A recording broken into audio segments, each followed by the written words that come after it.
All right, everybody. So I developed a charging system problem the other day. I was out riding, and the bike just completely died on the highway. Battery voltage was down to 6 volts. I didn't know what happened at the time. Got home. Thanks to the homies, helped out, got me to the house. And immediately didn't see any physical damage, so everything looked okay from the outside before breaking in to the bike. So I got home that evening, put the bike back on the trickle charger, get that battery back up to full voltage. If it wasn't the battery, I didn't see any obvious issues with the battery. Let it sit overnight, and the battery is completely charged. And I will show you that. So what we're going to do today is I'm going to try to diagnose if it's the stator or the voltage regulator, rectifier, or something else. So all right, battery has been sitting on a trickle charger all night, and I've got some leads. These leads are directly, this is the positive, this is from the negative, coming directly from the battery. It's just on the other side of the bike, so I can easily test from one location. Remember, don't touch these two together or you'll make a short. So I've got the negative lead of my meter. I've got it on DC voltage test connected here, and I'm going to test just the battery voltage right off the bat. Okay, 13.55 volts. It's good. So the battery we know is good right now. Okay, next thing I'm going to do is I've disconnected the stator from the voltage regulator. Now there's a couple ways to test this, and you can do them in different sequences. So it's up to you how you decide to tackle it. But I am going to test the stator first because that's the one that I don't really want to change. So if it tests out good, at least I'll be excited that I don't have to pull this primary off, because I literally just did it not too long ago. This stator regulator and stator rotor and the regulator assembly is brand new, but even brand new stuff can fail from time to time. So all right, first thing I'm going to do is I'm going to check. So this is a 3-phase AC charging system that this late model Dyna that I got right now. And as you can see here, there's 3 pins. You've got in the AC power generation world, you've got A, B, and C phase. Some people call it Y1, Y2, Y3, whatever. Anyway, so what I'm doing is, and the coils are connected in, if you can visualize this, in a triangle fashion in your head.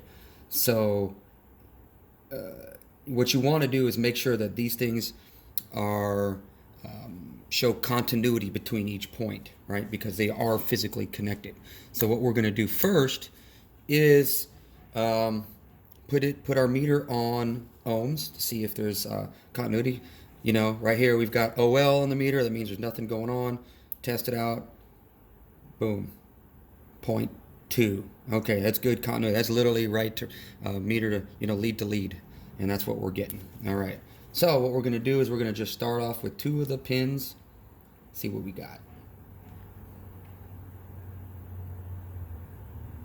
0.2. That's basically the same as straight connected. Okay. Let's do 2 more. You want A to B, B to C, and then A to C is what you're looking for. You got to get them in there pretty decently, push them in there real nice and firm. Make sure that they're making good contact with the... Okay. So, see, I'm moving it around and see how it creates... There we go. Yep. Let's see. I'll just double check everything.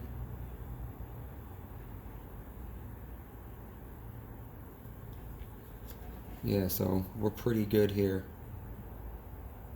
I'm just moving it around too much in here. Just want to make sure. This is kind of, you want to make sure that you got no opens is really what you're looking for. If that said OL anywhere, then you've got a coil that's broken in there. So that's really what you're looking for here. Okay, next thing you want to do with this static test with the engine off is make sure that those coils aren't grounded somewhere on the inside of the engine.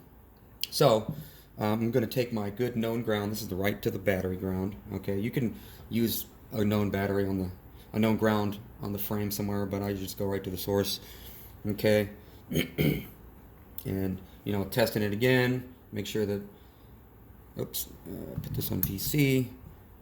Okay, that means we got a good solid connection. Okay. So now what we're doing is we're going to ground, and we want to make sure that this should not change from OL. This should not be shorted to ground is what you're making sure. So we go around in there, make sure we're good. Okay, that's one phase is good. The other phase is good. And another phase is good. Okay, so it's not shorted to ground. That's good news so far.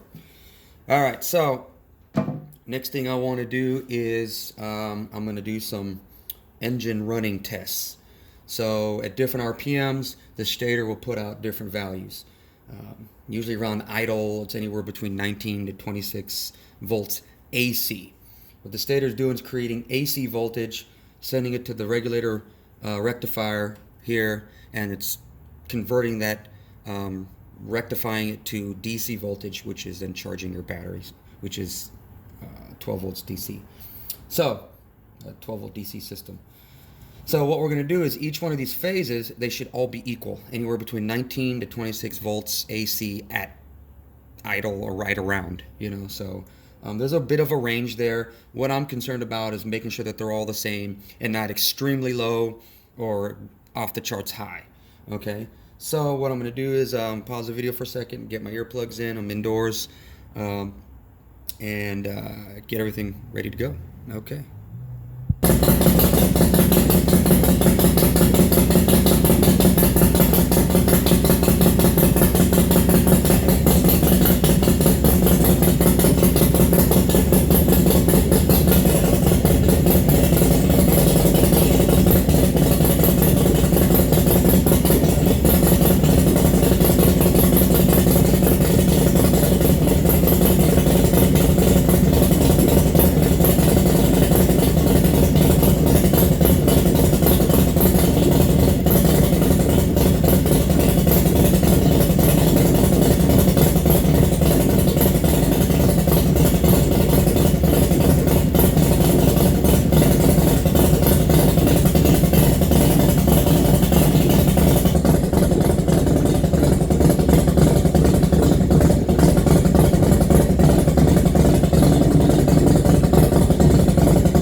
All right, so I got the bike off.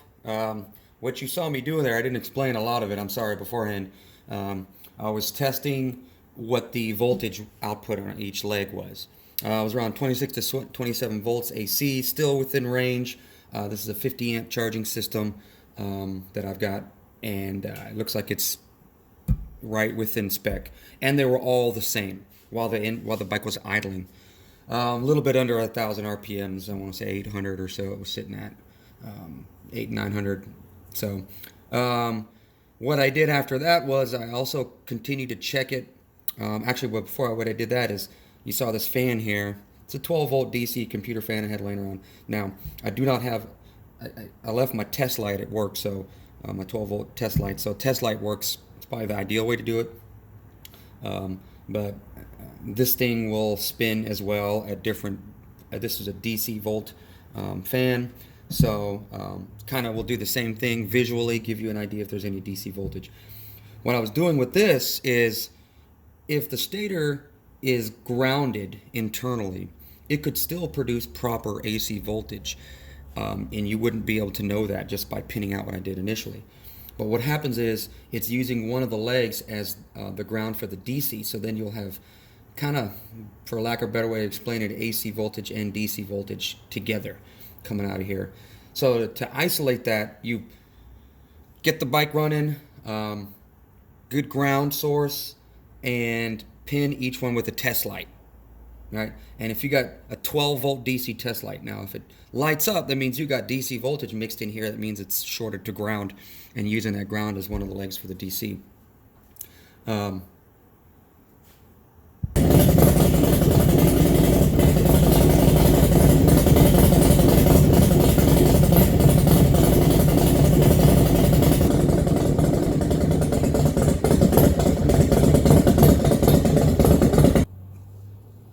All right, what was that you just say? I just did a quick cutaway, and then all of a sudden the bike's running, and I ran into the test.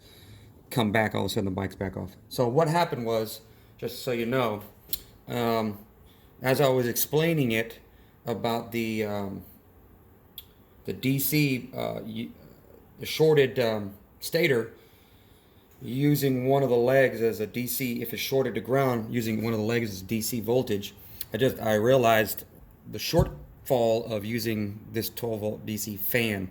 That is not the case with a test light, right? Ideally, I should have a test light right now, so I apologize for that. But what happens is with this fan is it's directional. So I got my 12 volt DC. I had hooked up the ground, and I was testing to make sure that there was no positive DC voltage coming through here.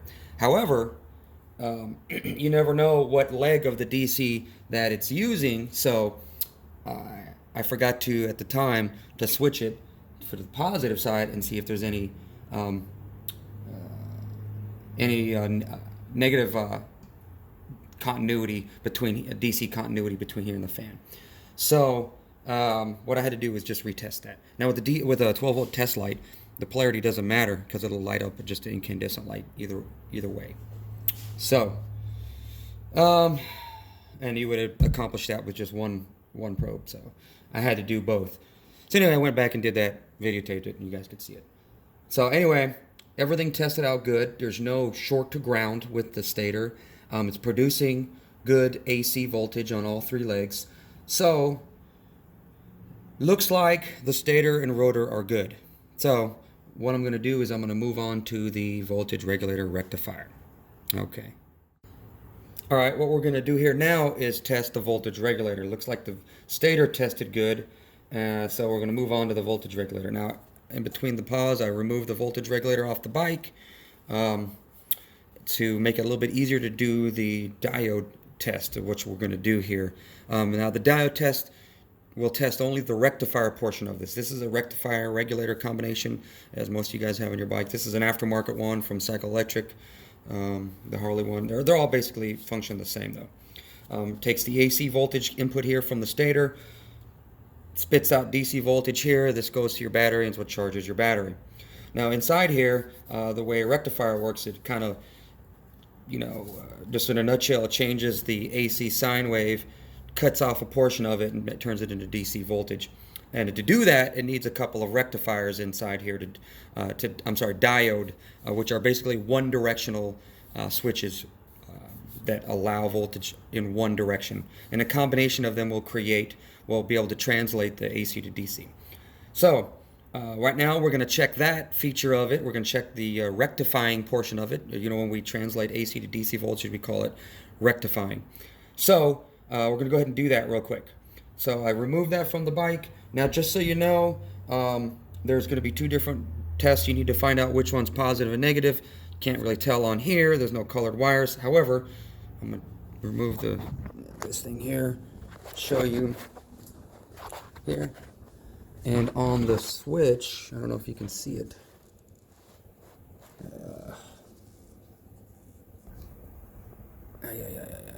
Trying to get you here. Trying to get a good shot of this.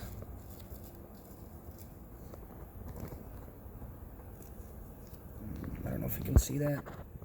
It's out of focus or whatever. Anyway, there is a positive and negative symbol on the DC side of it. Now I went and there's a round side and a flat side with like a little blade that connects on the bottom. The positive is on the round side and the negative is on the flat side of the switch. Apologies for that really crappy angle there. Anyway, so basically this is the positive side. This is going to be the negative side. So what we're going to do first, we're going to take our multimeter, we're going to put it in diode mode. You need to have that. It's critical for this test. You need to have a meter that's got that capability. So what we're going to do is we're going to connect the positive terminal of your multimeter to the positive output of the rectifier here. Now what this does is it sends a small voltage through so you can test the direction. So then you're going to put your negative lead to each one of the stators. All right? So there should be nothing. Basically, that direction is like a wall. This little voltage, tiny bottom voltage that this multimeter is putting out is not able to flow from one direction to this direction because there's like a wall. That's what those diodes do, rather. It creates a wall that the voltage can only flow one direction. Here, let me get it. See if I can do this at a better angle. So that's the negative. I'm testing each lead. The meter shows OL. Basically, no continuity. So now what we're going to do is we're going to take your test lead, put it on the negative terminal. And there, you see we've got something. A small amount of voltage, half a DC volt, right? And do each one. There. And there. And it looks like it's testing good, at least the diode portion of it. So that thing tests well. So next thing we're going to do is, I guess, the regulation point of it. So that needs to be connected back to the bike, and then we will crank the bike up and see what it does at different RPM ranges. So I'll take a quick pause, connect this thing, and all right, what I'm about to do here is I'm testing the regulation function of it. That, what you see right there, is the static battery voltage connected right to the battery. As I crank this thing and turn this thing on and kind of rev it up, we should see that thing climb. If it does not climb, or if it actually goes down, then we got an issue with the regulation portion of the regulator rectifier. So anyway, all right, we'll have to start it up. And we'll go from here.